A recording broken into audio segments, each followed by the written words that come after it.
Don't give it all up, give it one up. Just don't give it all up, give it one up. Don't give it all up, give it one up. Just don't give it all up, give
Hello, Will here, and today we are in Gran Turismo, and as you can see, I qualified quite well actually, because there I am in second.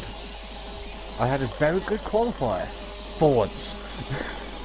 I know, it was amazing. But yeah, so we are in, I believe this is round 6 at Monza. Lucky enough, out there's a chicane on the pit straight, which was actually quite nice. Because that chicane's a nightmare. But yeah, so we qualified in second place. I was only about, I think I was like 0.077 seconds off from pole. So I think in the qualifying, if I just did parabolica at the end, just a little tiny bit better, just the teeny bit better, I would have had a pole position. First ever pole position in an FIA race. But I ain't gonna argue with second. So obviously, already straight off the bat, we're gonna have the ability to get past first. Straight off the bat, because this was very slipstream, heavily orientated race. Because there's one very long straight here, the long straight going down to Parabolica, the long straight after Lesmo 2. So you know, there's a lot of slipstreaming in this race. And so, as you can see, I'm out. Going first straight, I'm thinking like, ooh, I'm actually leading the race. Now, let's not muck this up. Alright, let's go take the chicane. And it's like, oh dear, penalty. Now, unfortunately, with Monza, I will say, with Monza, it is quite... So I do drop down in a second, because the guy in the Aston did have a better exit on the chicane than I did. But I will say, with Monza, it is, though the penalties obviously aren't as harsh as, say, like for example Tokyo, they're not as harsh. Because in Tokyo it's like 5 seconds, it's like Jesus Christ. But with Monza, yeah, it's only half a second. But it is still very easy to get a penalty on the Monza track. Its track limits are very... They are actually quite, well, not as, well, I could say strict, I suppose, really. But no, but it is relatively quite easy to actually get a half-second penalty in Monza. As long as I suppose, like, as long as you pay attention enough, you shouldn't really get one. But again, it is quite easy to get one. So, you know, throughout the race, I do get like the old occasional half-second penalty here, or like, I think in the end I got a grand total of like, I don't know, maybe about 4 or 5 half-second penalties in grand total. I think in the end, mainly just because it's quite easy to get one. But you can see, due to that half-second penalty, I've dropped down from second to third, but still, it's not a massive drop. I'm still in top 3. So all in all, still not too bad. Now, I did have some godsends in this, and here's one godsend. Now, unfortunately, there was a bit of a collision between MBB and the driver in the Aston. So MBB unfortunately got himself a 3-second penalty. Again, I don't think it wasn't an intentional. It was unfortunately a misjudgment on braking for him. And unfortunately, due to that, the driver in the Aston unfortunately went off its chicane, but also got reset a little bit. So there was a bit of a godsend for me there. So I'm able to get in the first race again. Because obviously MVP thought, well, after that, but there's no point me trying to fight against him. Just stay ahead of him. I might as well just stay back, get behind him, and use his slipstream as much as I can, just to try and keep it as close to him as I can before I start serving my 3-second penalty. So yeah, I'm in first again. So all in all, ain't do too badly actually. What's surprising for me. I'm also car 10, so in this race it was like, as long as I got above my car number, I would have been happy enough, but obviously trying to get first was the ultimate goal. To get first was the ultimate goal, but getting above my car number, at least, still would have been good enough for me. So I think we are now going to skip ahead. We skipped ahead a few laps because after that I was just first of the whole thing. That people behind me were actually falling back, and obviously me being first, there was nobody in front, so it wasn't exactly going to be the most interesting thing to watch. But as you can see, during this time I did unfortunately, I think on my pit lap, I did unfortunately get another half-second penalty. I think it was from a Ascari. I think I just turned into one of the corners just a bit too soon, and unfortunately got myself a half-second penalty. And also after obviously my pit, I dropped down to 5th, but still 5th, you can't argue 5th. 5th ain't too bad. So yeah, my pit strategy for this was to basically do 5 laps on the softs, pit on lap 5, come on lap 6, do a medium stint because you had to use the mediums at least once. It said the tyre that the mandatory tyres was both medium and soft, but they may as well just put medium because obviously everybody at some point was going to use softs in this race, and there was no question about it. Everyone was going to use it at some point. And then I was gonna do from lap 6 to lap 10 on the mediums, but then due to my positioning on lap 10, I decided to push it for one more lap, and then pitted in on lap 11, and then to go back onto softs, and then come back on lap 12 and just go straight to the end. So I did slightly alter my pit strategy, but it was only a very small alteration. Very small alteration.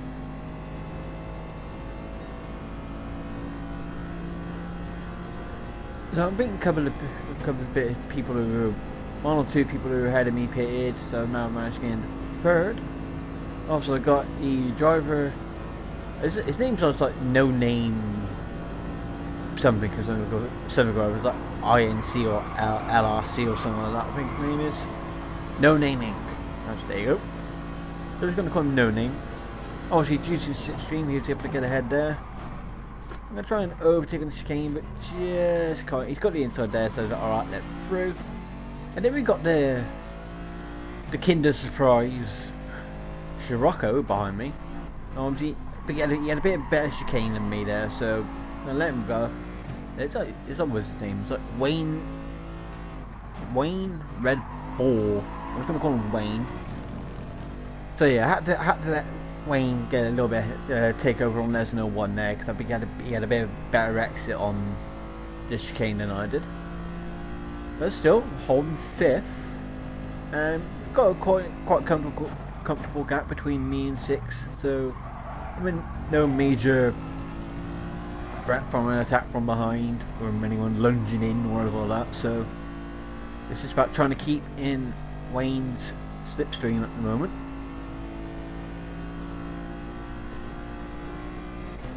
So as you can see, we're about halfway through the race. Obviously, my best lap so far has been a 1:47.4, so a little bit off pace from what my qualifying was. No, I think it was here. Yeah.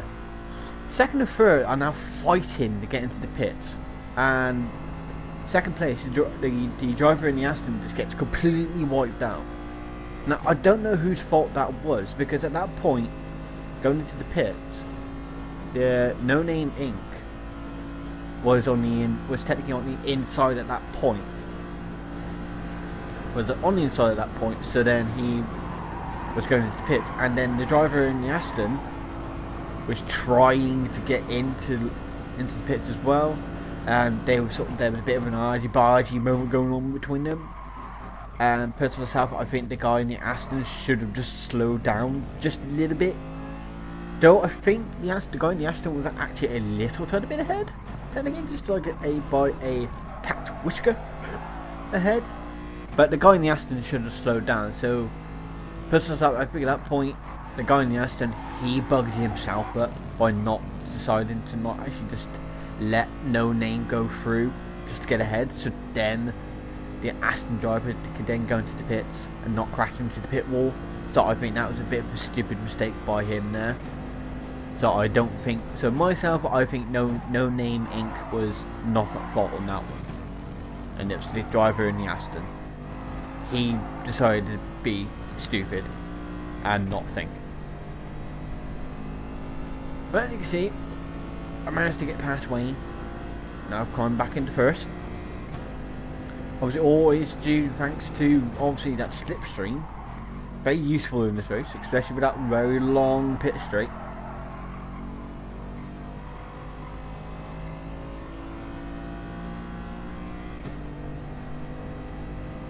And this new lap time is a little bit slower. But yeah, so again, my fastest lap time so far has been a 1:47.4. Now, I've still got Wayne behind me. I'm trying to sort of like just move around a little bit, just to try and disrupt that slipstream. Obviously, it doesn't work amazingly well because he does actually keep up all right. You know, he's keeping up all right. He's still within range of the slipstream to get it in the upper straights. Comes to chicane again, and around and around, and no penalty this time.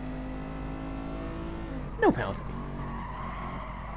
Less than one.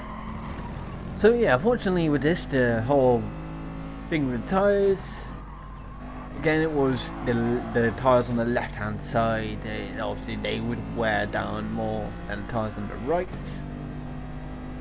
My brake bias at the moment, I think it's on 4. So there's more brake force going towards the back. Because I think if I had it on like 2, say for example, more on 2 more to the rear. Was that a penalty? Yes, it was. But yeah, if I had my brake bias a bit more to the front, then obviously on like, but still going to the rear, my front tire, my front left at least anyway, still would have worn down really quickly. That's the only problem. That is the only problem with this Mercedes. Is its whole thing to do with tire wear. Its front tires wear down. If you have it just on brake balance of 0, so neutral on any direction, its front tires wear down very quickly compared to its backs, very quickly.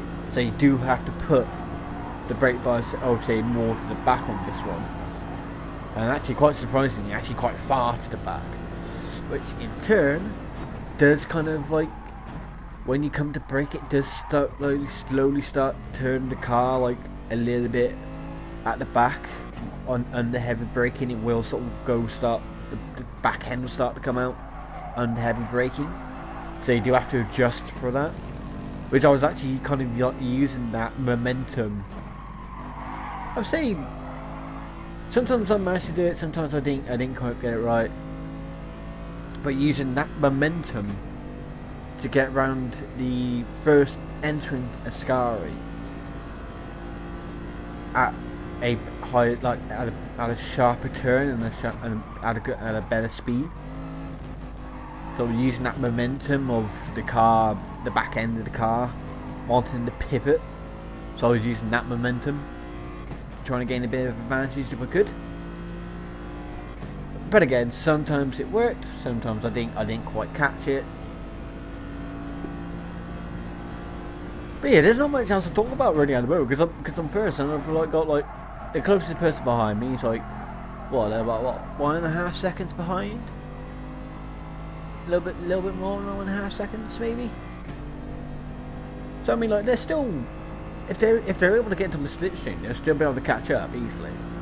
If they are within slipstream range. But you see, leading a race isn't always the most fun. I mean, it's nice to be actually leading a race, but like I think like the first time, or at least for like first time for quite a long time, I'm actually leading an FIA race for once, and it's actually quite nice because I haven't won an FIA race yet. I've done about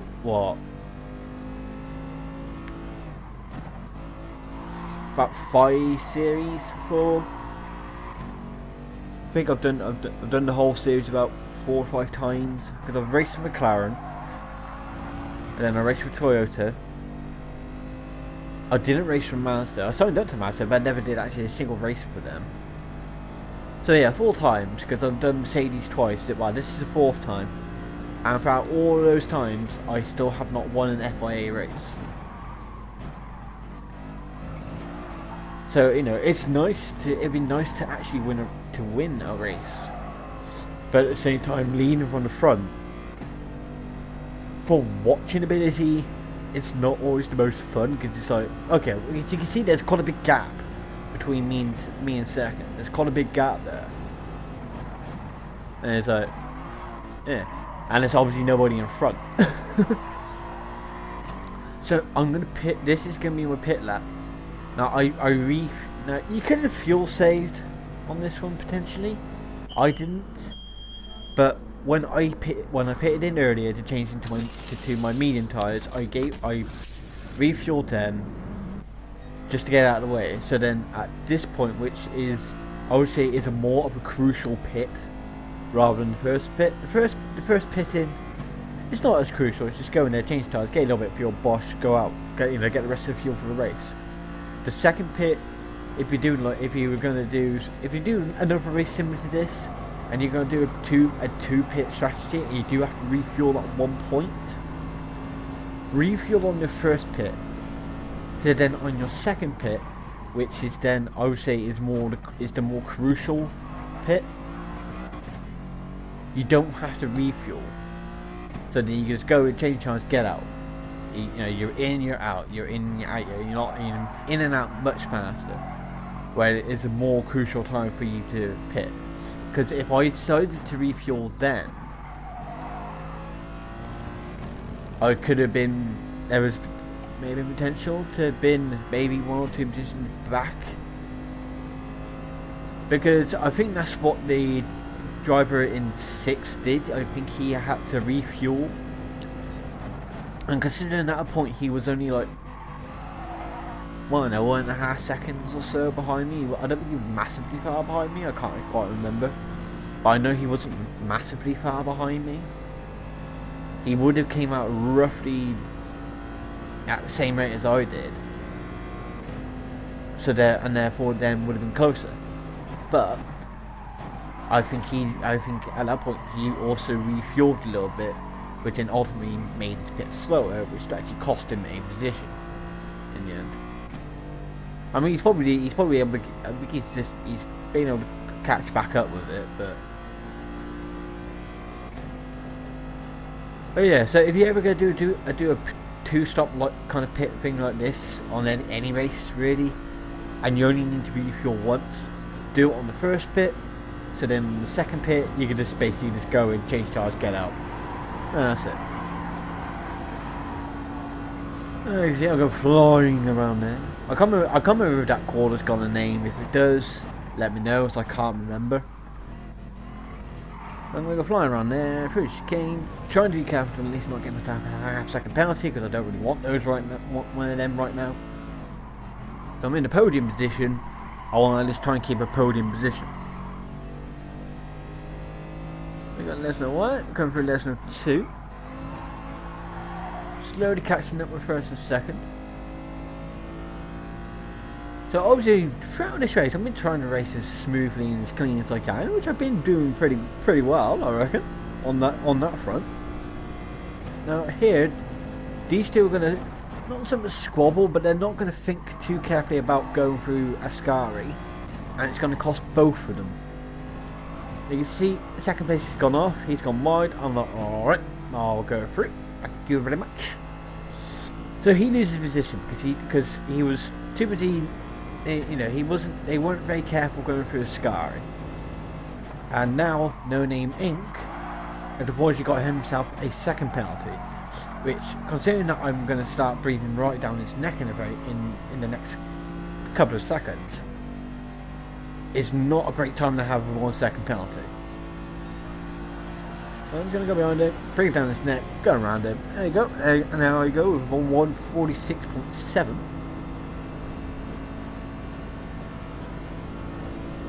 And then get past No Name Inc. I don't have to worry about. Obviously at this point I want to stay ahead of No Name Inc. Obviously, I do want to stay ahead of him, but I don't have to worry and make a load about him as such, because I know he's got that second penalty. But you know, I want to do what I can to at least stay ahead of him. But come out of game. Still ahead, still in first place, round Lesnar 1. Pretty smooth so far. Going around to Lesnar 2, through Lesnar 2, la la la. That was another corner where I could use, sometimes I could use the momentum of the pivoting of the car because of the brake bias. Was on Lesnar 2. And coming up to Ascari, and it's just like, yeah, brake. Go for Ascari. Try not to get any penalties. Pretty close there, I will say. Pretty close to getting the penalty there. I think just about got away with it. But now, since No Name Inc. had that 1 second penalty, he's going to slow down. He's like, alright, I ain't going to worry about him now. There's a bada bing, bada boom. Go around Parabolica, tra la la. Happy days. You know, don't bugger it up. And obviously coming up to the final lap, and it's just like, right, I got a pretty comfortable gap. It's just basically just try and do this lap as smooth as I can, really, and just basically don't get any penalties or anything like that. Just do what I can to not get any penalties, and also kind of make sure that I got enough fuel. Lucky enough, I do have enough fuel. I think by the end I had about like 0.3 laps worth of fuel left. I think at the end I just about had enough fuel for this. The kind of chicane, one place where I was probably always just a little bit careful on that chicane, because that was one place where it was very easy to get a half-second penalty, was on the chicane itself. Ascari, not as much. And again, still just doing what I can to not get myself a penalty. Still holding first, so all things are looking pretty promising. But at this point I was looking at the screen and I'm thinking like, right, I've still got that fuel bleeping away at me down there. Don't go around that fuel like right near the bloody end, like halfway through Parabolica or bloody something, for God's sake. Or don't get disconnected. Like, don't die on the internet at this moment. That was the thought I had in my head, was like, you watch it, I'm gonna get around Parabolica, and then also my internet's just gonna die. I'm gonna get disconnected, and it's like, there it goes. Like, oh bloody great. But lucky enough, I didn't have any disconnections, didn't get any penalties, didn't completely balls up Parabolica, didn't run out of fuel. So I get my first ever FIA win. Not lying, at this point I was very chuffed with myself. Very, very chuffed that I actually got my first FIA win and actually had a very good qualifying as well. But unfortunately, No Name Inc. unfortunately kind of forgot to do the whole changing tyre thing. He kind of forgot about that. And there you go. 'Twas a good day at Monza. But that's it for this video. So please remember to like and subscribe and share this video with some of your friends. And also remember to check out my playlist of other Gran Turismo videos. And went to my daily races, FIA races, and also my top 5 livery series, which I should be adding to that very soon. So until next time, I will see you all at the finishing line.